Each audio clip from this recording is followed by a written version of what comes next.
Biti protiv pobačaja ne znači mrziti žene i biti ravnodušan prema njihovim problemima. Ovaj stav je proizašao iz toga da se pobačaj predstavlja kao pomoć ženama u njihovoj borbi protiv nemilosrdnog svijeta koji im želi oduzeti prava i onemogućiti sretan život. Prema tome, tko je za pobačaj, voli žene, a tko je protiv pobačaja, mrzi žene. Je li istina da je pobačaj ljubav prema ženama? Ako je pobačaj rješenje na probleme i nema moralnu težinu, onda je dovoljan odgovor na probleme savjetovati pobačaj ženi u ranjivoj situaciji.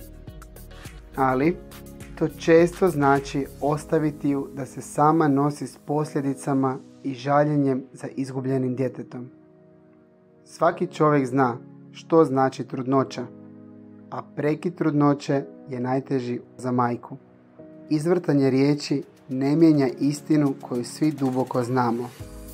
Pitanje je, mogu li žene nakon pobačaja naći utjehu ljudima koji niječu da je prekidom trudnoće prekinut život djeteta? Žene u neplaniranoj trudnoći i nepovoljnoj situaciji trebaju podršku i pomoć.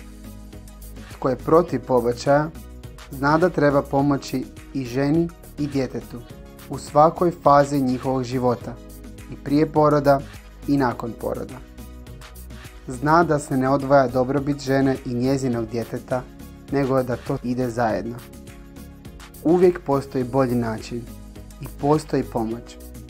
Pobačaj ne rješava niti jedan problem, nego oduzima ženama, kao i muškarcima, osobu koju najviše vole, koja im je vrijednija od bilo koga i bilo čega, njihovo vlastito dijete.